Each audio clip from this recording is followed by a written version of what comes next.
할렐루야. 반갑습니다. 오늘 설교를 시작하면서 제가 일어났던 한 가지 일화를 한 가지 소개해드리고자 합니다. 저는 제가 가지고 있는 스마트폰이나 또 컴퓨터로 여러 목사님들의 설교를 주로 찾아 듣는데요. 그런 와중에 한 교회 목사님의 설교를 들으면서 이런 얘기를 듣게 되었었습니다.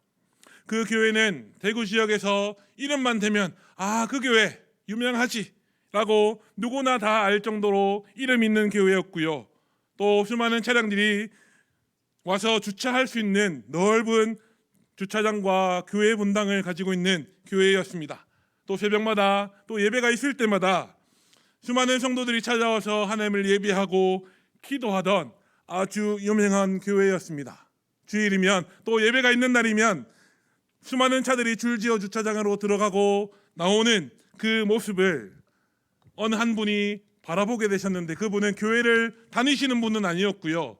교회를 지나가시던 분이었습니다. 그리고 그 지나가시는 분의 입에서 나왔던 이야기가 참으로 그 목사님의 귓가에 맴맴 울리게 되었다라는 얘기를 저는 들었습니다. 그 이야기가 무엇이었냐면, 아이고 요즘 교회에 사람 많네 라는 이야기를 하셨고, 그 담임 목사님께서는 그 이야기를 들으셨다라고 하는 이야기를 저는 듣게 되었습니다. 예수님을 믿지 않고 교회가 어떤 곳인지 모르는 그 분의 눈에는 교회에 나와서 예배드리고 헌금 생활하고 예배드리고 헌금 생활하고 기도하는 우리의 모습이 손님으로 보일 수도 있을 것입니다. 그러나 우리는 그저 교회에 왔다 가는 손님입니까? 아니면 그리스도의 몸된 교회를 이루는 지체입니까? 오늘 우리가 함께 나누는 말씀을 통해서 나는 손님인가 아니면 나는 그리스도의 몸된 지체인가 라는 질문으로 나 자신을 돌아보는 귀하고 복된 시간이 될 수 있기를 간절히 소망합니다. 오늘 우리가 읽은 이 누가복음 12장 35절로 48절까지의 말씀을 보게 되면 예수님은 제자들에게 또 이 말씀을 함께 나누는 저와 여러분들에게 무엇을 말씀하고 있는가, 어떤 메시지를 가르쳐 주고 계시는가, 우리 35절로 36절 말씀을 함께 읽어보도록 하겠습니다. 누가복음 12장 35절로 36절입니다. 함께 읽겠습니다. 시작. 허리에 띠를 띠고 등불을 켜고 서 있으라. 너희는 마치 그 주인이 혼인집에서 돌아와 문을 두드리면 곧 열어주려고 기다리는 사람과 같이 되라. 35절 말씀을 보게 되면 예수님은 우리에게 허리에 띠를 띠고 등불을 켜고 서 있으라 라고 말씀하고 계신다라는 겁니다. 언제까지 그리해야 합니까? 언제까지 허리에 띠를 띠고 등불을 들고 서 있어야 한다라고 말씀하십니까? 주인이 오실 때까지, 혼인집에 갔던 그 주인이 다시 자기 집으로 돌아오는 그때까지 허리에 띠를 띠고 등불을 들고 서 있으라 라고 말씀하고 계신다라는 겁니다. 또한 제자들과 이 말씀을 함께 나누는 저와 여러분들에게 예수님은 어떤 사람이 되어라 라고 말씀하고 계십니까? 주인이 돌아올 그때에 문을 열어주려고 기다리는 사람과 같이 되라 라고 분명히 말씀하고 계신다라는 겁니다. 주인이 돌아왔을 때 그러한 것, 곧 종들이 잠들지 아니하고 깨어있다, 그리고 주인에게 문을 열어주기 위하여 깨어있는 것을 보게 되면 그 종들에게는 복이 있을 것이다 라고 말씀하시는 예수님을 우리는 말씀을 통하여 보게 된다라는 겁니다. 이어서 39절로 40절 말씀을 보게 되면 집주인이 언제 어느 때에 도둑이 이럴 줄 알고 있다라고 한다면 그 집을 지키기 위하여 자기의 재산을 지키고 그 도둑이 자기의 집을 뚫지 못하도록 하기 위하여 대비하고 준비하고 있을 것이다 라고 말씀하시면서 제자들에게 너희도 무엇을 하고 있으라 라고 말씀하십니까? 40절 말씀을 함께 읽어보겠습니다. 그러므로 시작. 그러므로 너희도 준비하고 있으라. 생각하지 않은 때에 인자가 오리라 하시니라. 준비하고 있으라. 생각지 못했던 때에, 전혀 주님이 다시 오실 거라시라고 전혀 예상하지 못했던 그때에 인자가 오리라 라는 말씀을 하고 계신다라는 겁니다. 주인이 종들이 전혀 생각하지 못한 그때에 아직 주인이 올 것이다 라고 전혀 예상하지 못했던 그 타이밍에 그 주인이 집으로 돌아오는 것처럼 예수님도 생각하지 못하는 때에 제자들이 전혀 예상치 못했던 그 타이밍에 이 땅에 다시 오실 것이다. 그러니 너희는 준비하고 있으라 라는 말씀을 하고 계신다라는 겁니다. 41절 말씀에 가서 보니까요, 예수님이 들려주시는 이 비유, 주인을 기다리는 종의 비유를 들은 베드로가 어떻게 반응합니까? 우리 41절 말씀을 함께 읽겠습니다. 베드로가 시작. 베드로가 여짜오되 주께서 이 비유를 우리에게 하심이니까 모든 사람에게 하심이니까. 베드로는 어떻게 반응했다고 기록해 놓고 있습니까? 주님, 이 비유, 이 주인을 기다리는 종의 비유를 우리 제자들에게 하시는 것입니까? 아니면 예수님을 믿는 모든 사람에게 하시는 겁니까?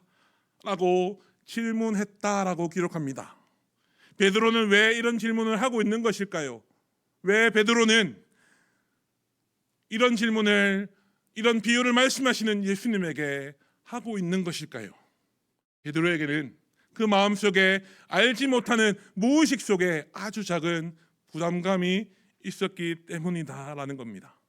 어떤 마음이 그 베드로의 마음에 부담으로 작용하고 있었습니까? 예수님을 따르는 제자이면서 그것도 예수님이 최고로 아끼시는 예수님의 수제자라는 정체성, 거기서부터 오는 부담감이 베드로의 마음에는 분명히 있었을 것이다 라는 겁니다.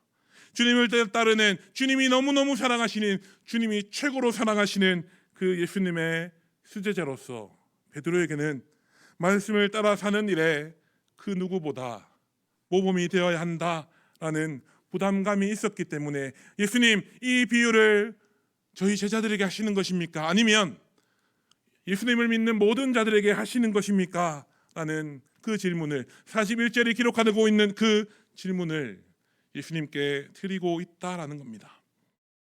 베드로의 질문에 예수님은 무엇이라 반응하십니까? 나의 제자들인 너희들만 들으면 된다 라고 대답하시거나, 아니면 나를 믿고 나 하나님의 자녀가 된 모든 사람들이 이 비유를 들어야 할 것이다 라고 말씀하시면 참 좋겠는데요, 그렇게 명쾌하게 답을 해주시면 참 좋겠는데 어떻게 말씀하셨다고 기록합니까? 42절 말씀은 이렇게 기록합니다. 42절 말씀도 함께 읽겠습니다. 주께서 시작. 주께서 이르시되 지혜 있고 진실한 청지기가 되어 주인에게 그 집 종들을 맡아 때를 따라 양식을 나누어 줄 자가 누구냐? 예수님은 베드로의 질문에 제자들만 들으면 된다, 혹은 나를 믿는 하나님의 백성들은 다 이 비유를 들어야 될 것이다 라고 대답하지 않으셨다라는 겁니다. 오히려 예수님은 지혜 있고 진실한 청지기가 되어 주인에게 그 집의 종들을 맡아 때를 따라 양식을 나누어 줄 사람이 누구냐라는 질문으로 다시 베드로에게 되려 묻고 계신다라는 것을 우리는 말씀을 통하여 보게 됩니다. 이 말이 무슨 뜻입니까? 예수님은 무슨 의도를 가지고 그 베드로의 질문에 다시 질문으로 대답하시는 겁니까? 예수님은 지금도 지혜 있고 진실한 정직이 하나님의 일을 믿고 맡길 수 있는 충성된 일꾼을 지금도 찾고 계신다. 너희가 그런 지혜 있고 진실한 정직이가 되어라 라는 말씀을 이 질문으로 다시 알려주고 계신다라는 것입니다. 우리가 가진 성경, 이 한글 성경 42절에 기록된 그 진실한으로 번역된 헬라어 원문을 찾아보면 피스티스라는 단어를 사용하고 있는데, 이 피스티스라는 단어가 가진 의미는 믿을 만한, 충성스러운 혹은 신실한이라는 뜻을 가진 단어가 바로 피스티스입니다. 진실한으로 번역된 그 피스티스라는 원어 단어가 가진 뜻을 보면서 다시 우리는 하나님의 그토록 찾으시는, 예수님이 그토록 찾으시는 지혜 있고 신실한 일꾼이 될 수 있는 조건을 우리는 깨닫게 되는데, 그 조건은 어떤 것입니까? 주인이 집을 떠나 오랫동안 집을 비우게 될 때에 주인이 그 집과 모든 종들을 믿고 맡길 수 있는 청지기, 42절 말씀이 나오는 것처럼 지혜 있고 신실한 청지기, 늘 깨어 있어서 종들이 주인의 집과 재산을 뚫지 못하도록, 훔쳐가지 못하도록 지킬 수 있는 청지기, 그 믿음직한 일꾼을 예수님은 지금도 찾고 계시고, 제자들을 향하여 이 말씀을 함께 나누는 저와 여러분들을 향하여 너희가 그런 신실하고 지혜 있는 청지기가 되어라 라고 말씀하고 있다라는 겁니다. 이어서 43절과 44절 말씀을 보게 되면, 그 주인이 이를 때에, 멀리 갔던 그 주인이, 오랫동안 집을 비웠던 그 주인이 다시 집에 이르게 될 때에 종이 그렇게 하는 것, 지혜 있고 진실한 청지기가 되어 주인으로부터 위임받은 그 집과 재산과 종들을 맡아서 때를 따라 양식을 나누어 주는 것을 그 주인이 분부한 대로 행하고 있는 그 종을 보게 되면, 그 종에게는 복이 있다. 그 주인이 자기의 모든 것을 그 종에게 맡길 것이다 라고 말씀하시는 말씀을 우리는 오늘 본문을 통하여 보게 됩니다. 이 시간 함께 하나님 앞에서 예배를 드리며 말씀을 나누는 저와 여러분들이 예수님이 지금도 찾고 계시는 그 지혜 있고 진실한 청지기, 우리 주님이 모든 것을 믿고 맡길 수 있는 청지기, 하나님이 고개를 끄덕끄덕 하시면서 모든 것들을 내어주시고 하나님이 인정하시고 하나님의 칭찬을 받으실 수 있는 그런 청지기가 우리 모두가 다 되어질 수 있기를 간절히 소망합니다. 오늘 본문의 마지막 부분 45절 이하의 말씀들을 보게 되면 예수님은 어느 한 종의 이야기를 말씀하고 계신다라는 것을 보게 됩니다. 그 종의 모습은 어떠합니까? 예수님이 말씀하신 그 종의 모습은 마치 주인이 자기라도 된 것처럼, 주인이 더디 오리라 생각하여 마치 자기가 주인이라도 된 것처럼 자기에게 맡겨진 주인의 종들을 때리고 먹고 마시고 취하게 되면, 다른 말로 표현하자면 자기가 주인인 척 행세를 하면서 주인이 자기에게 맡겨준 그 일들을 하지 아니하게 되면, 주인이 오리라고 도저히 생각하지 못했던 그날, 그 시간에 전혀 알지 못하던 그 시각에 주인이 이르게 되어 그 종을, 자기가 주인인 척 행세하던 그 종을 엄히 때리고, 그 종은 신실하지 않는 자가 받는 벌을 받게 될 것이다 라고 오늘 본문 말씀은 분명히 기록해 놓고 있습니다. 또한 주인의 뜻을 알고도 준비하지도 않고 그 뜻대로, 그 주인의 뜻대로 행하지 아니한 종은 많이 맞을 것이고요, 알지 못하고 맞을 일을 행한 종은 적게 맞을 것이다 라고 오늘 본문 말씀은 분명히 기록합니다. 오늘 본문 말씀은 그 종이 무엇 때문에 벌을 받게 되고 맞게 될 것이다 라고 기록합니까? 그 종은 무슨 죄를 지었기 때문에 벌을 받게 되고 매를 맞게 된다라고 성경은 말합니까? 주인의 집과 종들을 맡은 그 종, 그 청지기에게는 주인의 집과 종들을 맡아서 관리해야 할 책임이 분명히 있습니다. 그러나 자기가 주인인 척 행세하던 그 종은 그 책임을 다하지 못하였기 때문에 벌을 받게 되고 매를 맞게 된다라는 사실을 오늘 말씀은 분명히 기록하고 있다라는 것입니다. 오늘 마지막 48절 후반절 말씀을 보게 되면 예수님은 많이 맡은 자에게는 많이 요구할 것이요 많이 맡은 자에게는 많이 달라 할 것이다 라고 분명히 말씀하십니다. 이 말씀은요, 마태복음 25장에 나오는 그 달란트 맡은 종, 5달란트, 2달란트, 1달란트 맡은 종의 이야기를 생각나게 하는 말씀입니다. 마태복음 25장에 가서 보면 5달란트 맡긴 종에게는 5달란트를 그 주인이 요구합니다. 그리고 2달란트 맡은 자에게는 2달란트를 요구하고요. 1달란트 맡긴 자에게는 1달란트를 요구하고 있다라는 것을 우리는 너무 잘 알고 있습니다. 그러나 그 종들이 그 주인을 향하여 주인님, 이거는 너무 불공평한 것 같습니다. 왜 다 똑같은 달란트를 받았는데 왜 차등을 하여 받으십니까? 라고 말하지 못하는 이유는, 불평하지 못하는 이유는 그들이 처음에 받았던 그 달란트, 5달란트, 2달란트, 1달란트가 원래 그 종들에게 있던 것이 아니라 주인의 것이기 때문에 그렇다라는 겁니다.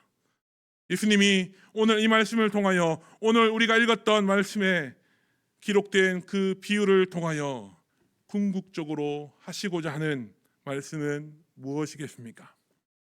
세상을 창조하시고 이 땅의 주인이 되시는 그 하나님께서 죄에 젖어 살면서 살아가는 우리 인간들처럼 돈을 사랑하셔서 자기의 종들에게 돈을 가져와라, 돈을 요구하신다는 겁니까?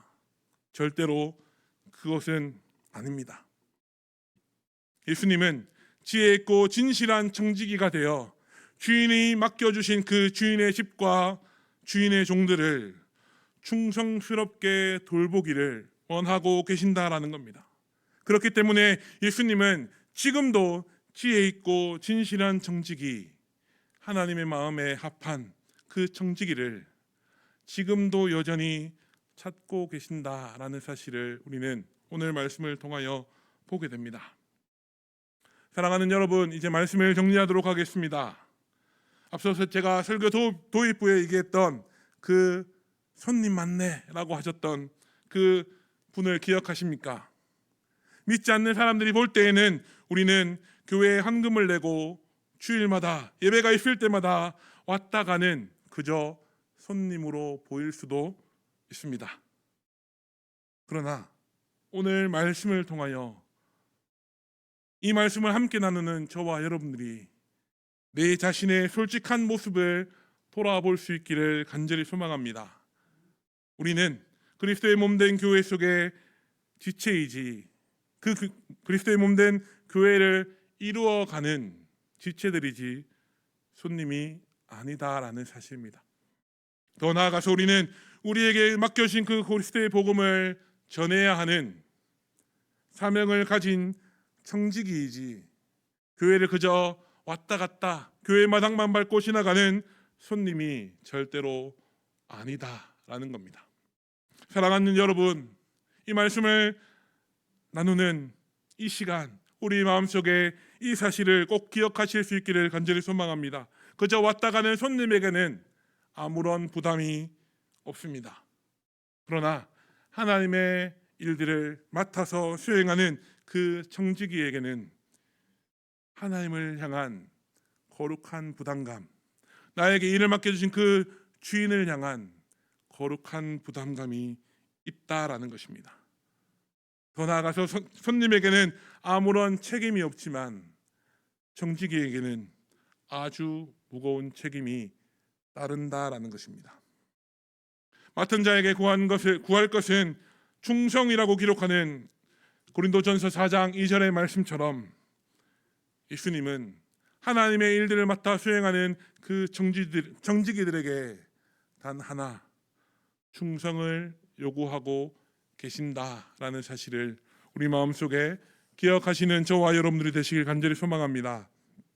오늘 말씀을 통하여 내가 그저 왔다 가는 손님인지 아니면 언젠가는 집주인이 반드시 돌아온다는 것을 의식하고 주인이 돌아올 그때까지 책임감을 가지고 신실하게 또 충성스럽게 종의 사명을 감당하며 살아가는 청지기인지 돌아보고 하나님께서 내게 맡겨주신 그 종의 사명, 청지기의 사명을 잘 감당하며 살아가시는 저와 여러분들이 되시기를 우리 구주 예수님의 이름으로 축복합니다. 청지기에게는 책임도 따르고요, 부담도 따릅니다. 그러나 우리가 그 부담을 너무 부담스럽습니다, 하나님 이것은 너무나 부담스러운 것입니다, 내가 이것을 감당하지 못하겠습니다 라고 불평할 수 없는 이유는 우리에게 그 사명을 맡겨주시고 그 사명을 이룰 수 있도록 우리에게 힘과 능력과 은혜를 주신 분은 하나님이시기 때문에 그렇다라는 사실을 기억하시고 오늘 말씀을 통하여 보는 지혜 있고 진실한 신실한 청지기가 되어 살아가는 저와 여러분들이 다 되실 수 있기를 다시 한 번 더 우리 구주 예수님의 이름으로 축복합니다. 아멘. 함께 기도하겠습니다.